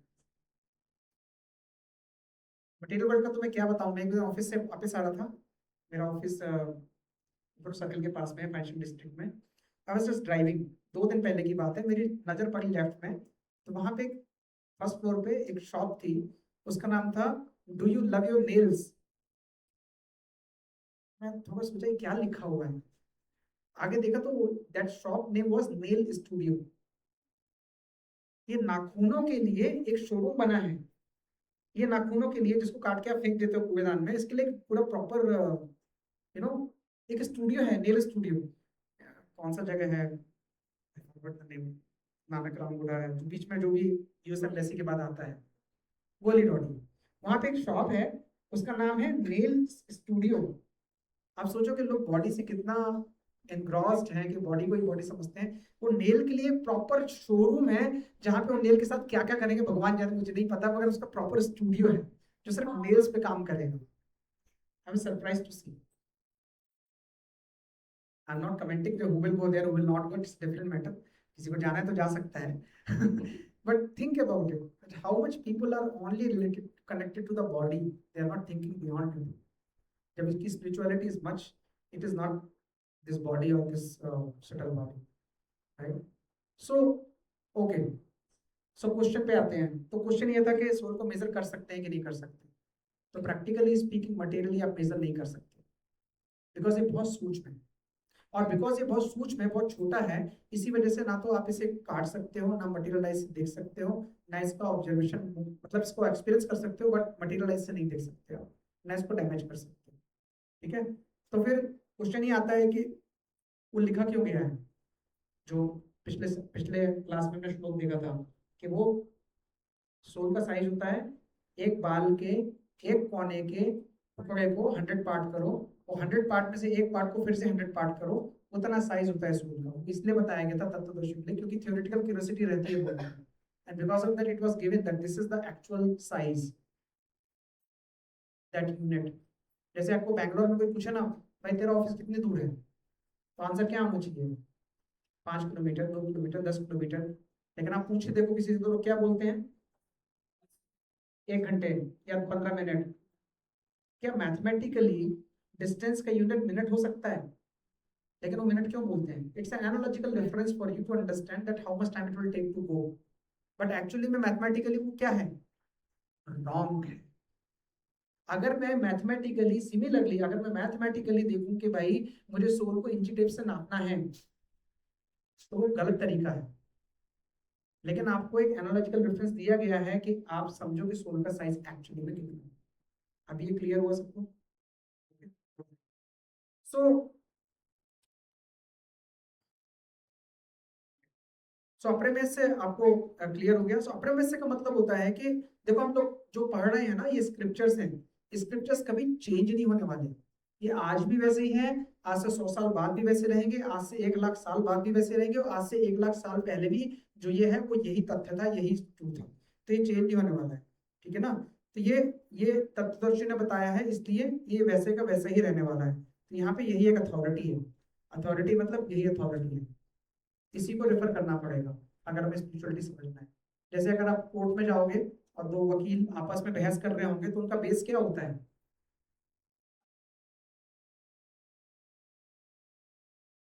Law book, constitution. वो कहेंगे इस धारा में ये लिखा है तो ऐसा हुआ, तो उसी बुक को रेफर करके वो दूसरी धारा निकाल के लाएगा। लेकिन आप नोटिस करो, बुक एक ही होगी। इसी तरह से शास्त्र एक ही है। जब दो स्पिरिचुअलिस्ट भी बात करेंगे तो पहले उनका बेस सेम होना चाहिए, अगर बेस सेम नहीं है तो उनका आर्गुमेंट कभी मैच नहीं करेगा। समझा? क्या बोलो? So what is the authority? Shastras are the authority. तो क्विकली करते हैं इसको. ओके. सो प्रभुपाद बोलते हैं कि मटेरियल बॉडी इज पेरिशेबल, हमने डिस्कस किया, and it is so small that no one can have any idea how to measure its dimension. कोई तरीका नहीं है देखने का कि उसका डायमेंशन कैसे हम मेजर कर सकते हैं, right? So from the viewpoint that there is no cause for lamentation because the living entity can neither be killed as he is nor the material body can be saved in any length of time, be permanently protected. The minute particle of the Holy Spirit acquires the material body according to his work, and therefore observance of religious principles should be utilized. यानी कि आपको धर्म करना ही पड़ेगा, there is no other way, right? So आगे चलते हैं. In Vedanta Sutra, the living entity is qualified as light because he is a part and parcel of supreme light. As sunlight maintains entire universe, so the light of the soul maintains the whole body. हमने पिछले वर्ष में देखा था कि पूरे शरीर में क्या व्याप्त है? चेतना, consciousness, right? Because of what? Soul. Okay? And as soon as the spirit soul is out of material body, the body start to decompose. मरने के बाद dead body decompose होने लगती है, बेकार होने लगती है. The body itself is unimportant, right? So what Krishna is doing, he is advising whom? Advising Arjuna to fight and sacrifice the material body for the cause of religion. ये important है. इसमें अगर आप देखो, श्लोक देखो, आपके पास बुक है तो श्लोक देखो, उसमें एक वर्ड और है, नित्युक्ता. नित्युक्त का मतलब होता है इटर्नल इन द एग्जिस्टेंस. उक्ता मतलब बोलना, है ना? अब क्वेश्चन ये आता है कि हमें इस बॉडी को, इस सोल को बॉडी दी क्यों गई है? Why this body is given to the soul? Okay, to fulfill the desire. Okay, and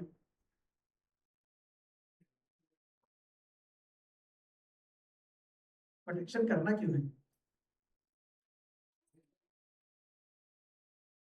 मैं नहीं करता कुछ, मेरे कुछ भी करना, मैं नहीं करूंगा कुछ, ऐसा भी तो हो सकता है.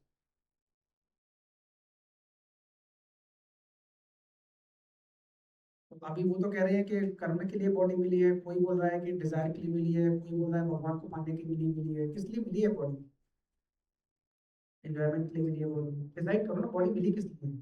भाई क्वेश्चन है ना, लॉजिकल क्वेश्चन है ना. आप किसी को जाकर बोलोगे आप सोल हो, कहेगा यार ठीक है, मान लिया मैं सोल हूँ तो बॉडी हो, या मैं बॉडी में मिली क्यों मुझे बॉडी?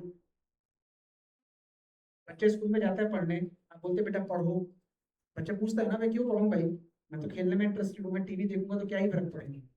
बताना पड़ेगा ना क्यों. रीजन तो पता होना चाहिए ना. उनको मुक्ति बॉडी से ही मिलेगी, तो मतलब जो कुत्ता बाहर घूम रहा है रोड पे उसको मिल जाएगी मुक्ति, उसको बॉडी मिली है तो मुक्ति मिल जाएगी उसको. फिर जो हमारे कर्म होंगे उससे मुक्ति मिल जाएगी. Anybody else? Why this body is given to the soul? नहीं देते बॉडी तो काम नहीं चलता क्या?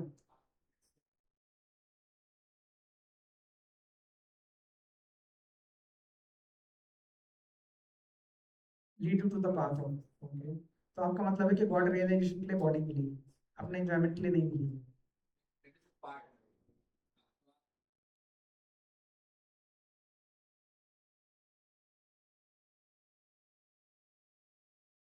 ओके, ठीक है.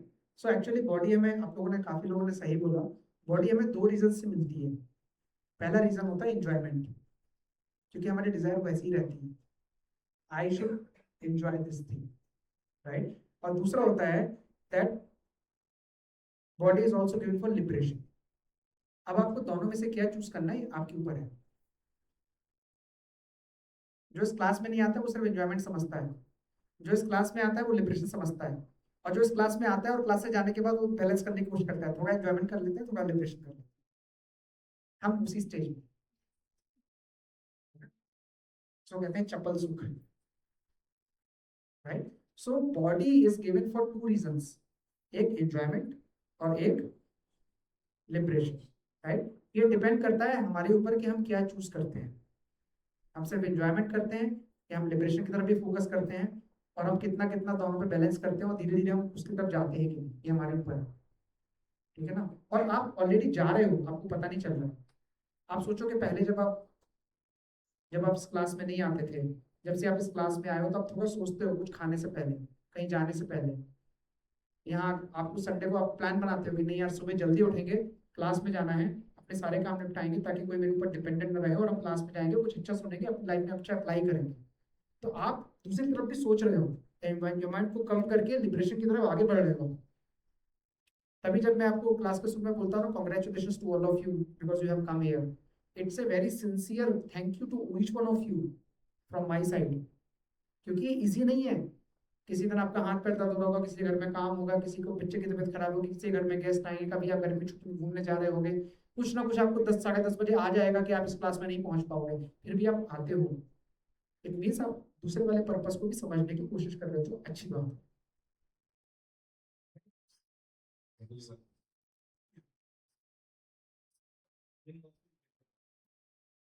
यस, तो मैंने क्या बोला, आप एंजॉय, पर्पस एंजॉयमेंट है। अब आपने ज्यादा एंजॉय कर लिया, अभी आते हैं इस पे, अभी रुक जाओ, सफरिंग पे भी आते हैं, ठीक है। अब इंटरेस्टिंग पॉइंट क्या है कि एंजॉयमेंट हो या लिबरेशन हो, दोनों सिर्फ धर्म के काम करने से ही पॉसिबल है। जिसने धर्म नहीं किया उसके लिए पॉसिबल ही नहीं है कि वो एंजॉयमेंट करे, वो लिबरेशन करे। दोनों एक ही चीज से पॉसिबल है, मतलब there is no other mean. So you might find people, आप बोलोगे कि यार इसने तो कोई धर्म का काम नहीं किया, फिर भी वो लोग एंजॉय कर रहे हैं। कैसे कर रहे हैं? बिकॉज उनके पास कर्म है इतने कि वो एंजॉय करने के लिए एलिजिबल है।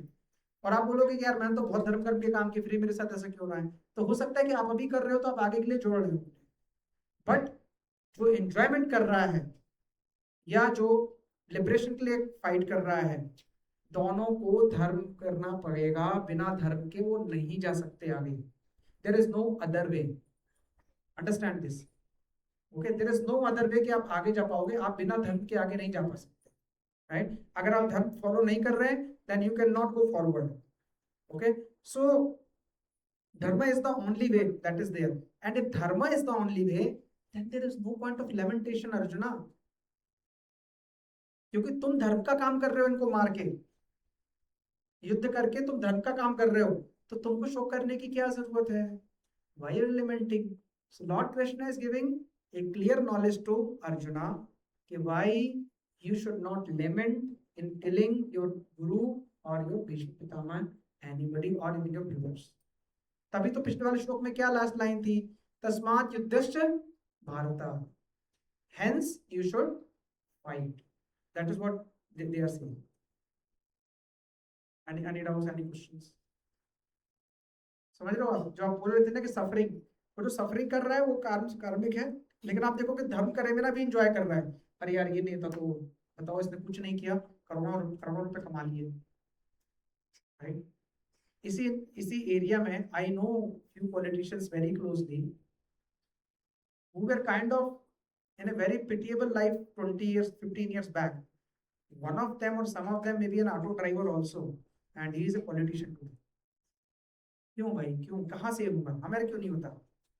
हम तो बहुत सारी पढ़ाई करी, मास्टर डिग्री करी, ये करी वो करी, पीएचडी भी करी, what's the problem? They are taking their karmas. उन्होंने भी धर्म किया था, that they are reaping now. हम जो अब कर रहे हैं we will reap later, and whatever if you are doing able to do enjoyment भी कर रहे हो, धर्म भी कर रहे हैं, तो हो सकता है हमारे प्रीवियस कर्म भी अच्छे थे, आगे के लिए भी हम जोड़ लें। बट इस चक्कर में नहीं करना कि हमारे कर्म अच्छे हो कि हमें आगे कुछ एंजॉयमेंट मिलेगा, क्योंकि फिर फंस जाओगे ना। क्योंकि बॉडी मिली दो रीजन के लिए, तो एंजॉयमेंट एंड लिबरेशन। आप क्या सोच रहे हो सोचो। अगर आप सिर्फ एंजॉयमेंट के बारे में सोच के धर्म कर रहे हो तो एंजॉयमेंट मिलता रहेगा, धर्म करते रहो, कोई प्रॉब्लम नहीं है, लेकिन फंसे इधर ही हो। That is the okay. So it's 12 o'clock now, and मैं सोच रहा हूँ 3 श्लोक करने की, आज एक ही हुआ तो हो गई भी। क्या करना चाहिए नेक्स्ट क्लास में? Any doubts, any questions? What is the difference between dharma and dharma? what is the dharma of soul? Service is the dharma, ठीक है। Then what is the karma?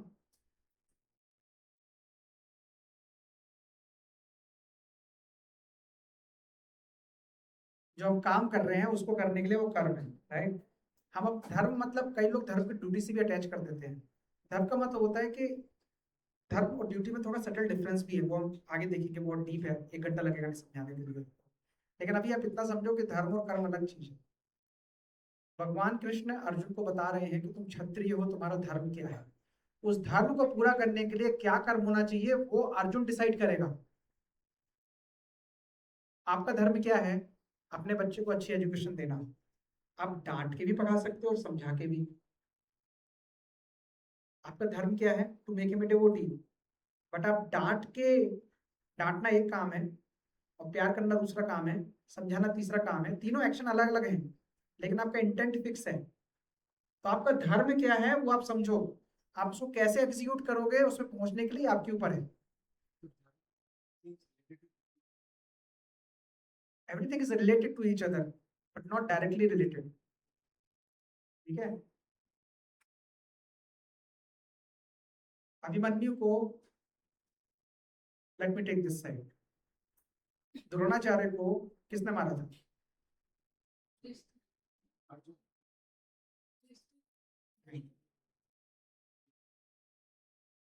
Bhagavad Gita के पहले चैप्टर के दूसरे वाले तीसरे श्लोक में मैंने बताया था,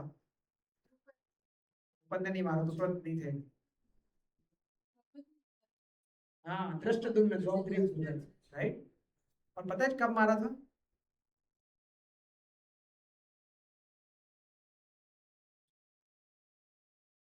जब उन्होंने बोला अश्वत्थामा मारा गया, इसके बाद उन्होंने सारे शस्त्र छोड़ दिए और वो बैठ गए शांति से। इसके बाद कृष्ण ने बोला धृष्टद्युम्न, किसी भी क्षत्रिय वॉर ऑफ फेयर में, वॉर कोड में, युद्ध नीति में कहीं पे भी अलाउड नहीं है कि आप किसी ऐसे को मारो जिसके पास हथियार ना हो। It's not allowed, it is not allowed. लेकिन कृष्णा ने बोला और उन्होंने मारा। इज इट धर्म? Is it duty? Is it right? Is it wrong? अभी आपको लगेगा मोरल कोड ऑफ कंडक्ट में तो ये गड़बड़ हो गया भाई, नहीं मार सकते क्योंकि युद्ध नीति नहीं अलाउ करती। लेकिन फिर मारा क्यों?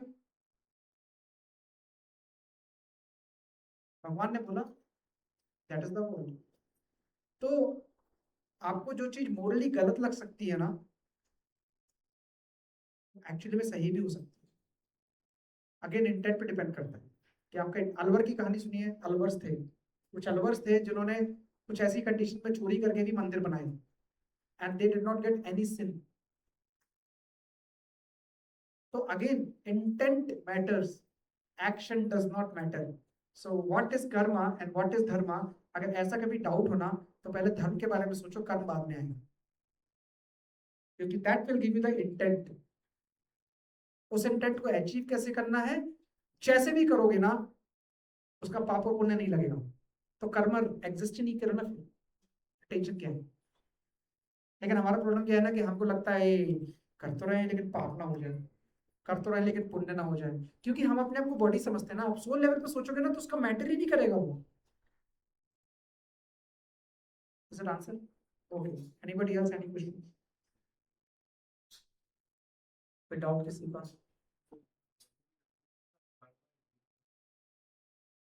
Roots of karma. आपको क्या लगता है भगवान यही करते बैठ के, अच्छा बेटा तुमने गलत काम किया, तुम नरक में जा, तो शरक में जा? क्या आंसर है? नो, योरसेल्फ होगा ना तो माता जी आप अच्छा चूज करोगे। मैंने गलत काम भी किया तो मेरे को अच्छा अच्छा दे दो। You can not choose, you can not choose the result, you don't have power. Result आपके हाथ में नहीं होता है। बच्चा एग्जाम लिखता है, रिजल्ट कौन देता है? नहीं, वो बात सही है, लेकिन देता कौन है? कई बार आपने देखा होगा कि पढ़ने के बाद भी टीचर नहीं देता मार्क्स। आप बोलोगे लिखा तो था, लेकिन टीचर नहीं देता है। क्यों नहीं देता है? हाँ, तो डिसाइड किसने किया? बच्चे ने तो नहीं किया ना। तो आपके कर्म का रिजल्ट आप नहीं डिसाइड कर रहे हैं। अगर आप डिसाइड करोगे तो आप तो अच्छे इच्छा करोगे, मैंने कुछ भी किया हो मेरे को अच्छे रिजल्ट आना चाहिए, ऐसे सोचते हैं ना आदमी। आपके कर्म का रिजल्ट ना सिस्टम से मिलता है, प्रकृति। और प्रकृति किसके अंडर में है? अभी कोई चोरी करेगा हैदराबाद में, अब वो जेल जाएगा और बोलेगा मोदी ने मुझे जेल भेज दिया। नहीं, मोदी जेल नहीं भेज रहा, पुलिस वाला भेज रहा है। तो क्या पुलिस वाले ने गलती करी? नहीं, there is a system which is working.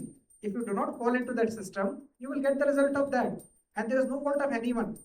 जज ने किसी को फांसी पे लटका दिया, जज गलत है क्या? किसी की पर्सनल दुश्मनी नहीं, जज का ड्यूटी है assess what is right what is wrong and act accordingly. जज को फांसी नहीं मिलेगी क्योंकि उसने किसी को फांसी पर चढ़ा दिया, इट इज हिज ड्यूटी, वो अपनी ड्यूटी कर रहा है, तो जज को कोई पाप पुण्य नहीं लगेगा, because that is his duty. तो जब तक आप अपनी ड्यूटी प्रॉपरली करते हो, पुटिंग गॉड इन सेंटर, आपको उसका अच्छा और बुरा कर्म भुगतने की जरूरत नहीं पड़ेगी। Otherwise system is there, you will got trap, there is no way. अगर कोई किसी का मर्डर भी करता है, उसने सोचा मुझे तो किसी ने नहीं देखा, लेकिन नेचर तो देख रहा है ना, प्रकृति देख रही है, and it will come back to you, if not in this birth, next birth. ये लोग ऐसे ही बोलते हैं, अरे बर्थ बर्थ तो होता ही नहीं है, तो फिर टेंशन क्यों लेना, करना है जो करो, इट्स ओके, ठीक है करो, you will get in next birth, because you want to enjoy this moment, enjoy, you have to suffer also, it's equal. Next birth नहीं, you can get human birth also ना, आपने भगवत गीता पढ़ी थी थोड़ी सी, तो आप बच गए, ऐसा भी हो सकता है। नहीं तो आपकी सोच तो, नहीं आप कोई भी बीइंग हो, आपके कर्म आपको आएंगे। बीइंग का मतलब ही होता है, बीइंग मतलब बी इन दिस बॉडी, तो आप आओगे वापस, ठीक है। We will stop here. वांछाकल्पितरुभ्यश्च कृपा सिंधुभ्यः च पतितानां पावनेभ्यो वैष्णवेभ्यो नमो नमः। अनंत कोटि वैष्णव वृंद के श्रील प्रभुपाद जय, गॉड हरि।